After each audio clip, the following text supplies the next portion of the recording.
Hello everyone, good morning. আমি মৌসুমি, আমার একটা নতুন ব্লগে তোমাদের সবাইকে ওয়েলকাম। তো বন্ধুরা দেখো, ক্যামেরা অফ করে আগে রান্নাবান্নাগুলো কমপ্লিট করে নিয়েছি, যেহেতু এটা সানডের ব্লগ। তো সবাইকে হ্যাপি সানডে। তো দেখো, ওখানে রান্না করেছিলাম পটল চিংড়ি আর করেছিলাম ইলিশ মাছের ঝোল। তো তারপরে স্নান করেছি, ঘরের এভরিথিং কাজকর্ম করে চলে এসেছি মার বাড়িতে। তো আমাদের তো যাওয়ার একটাই জায়গা, তোমরা তো সবসময় দেখতে পাও।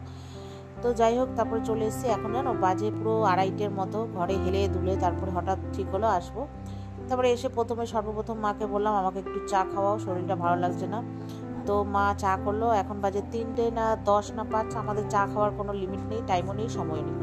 তো চাটা করলাম। তারপরে মা করেছিল এখানে ফ্রাইড রাইস, ঠিক আছে, এমনি ভেজ ফ্রাইড রাইস করেছিল, আর চিকেন কষা, ডিম দিয়ে ফুলকপি আলু দিয়ে কষা কষা করেছিল। তো ওই যে তোমাদেরকে মেনু সব দেখিয়ে দিলাম। তো তারপরে এসে আমি মা ফ্রাইড রাইসটা মানে ভাতটা সব রান্না করে রেখেছিল বন্ধুরা, আমি এসে কি করেছি বলো তো, মিক্সিং করেছি। এটা আমার ডিউটি, মিক্সিং করা আমি খুব ভালো পারি। তো যাই হোক করেছি, তারপর করে খেলাম। আমি, মা, মেয়ে আর ভাই বাবুর আগেই খাওয়া হয়ে গেছিলো, আর বড় ভাই নেমন্তন্ন ছিল, অফিসের কলিগের এক মেয়ের বার্থডে, ওখানে গেছে, ওই জন্য খায়নি। তো এই যাই হোক, আমরা খেয়ে দিয়ে উঠবো, তার আগে ভাই খেয়ে নিয়েছে, ওখানে বসে আছে, আর আমরা খাচ্ছি আর গল্প করছি। তো লাস্টে একটু আম কেটে নিলাম, মা বললো একটা আছে ফ্রিজে, কাট, খাই।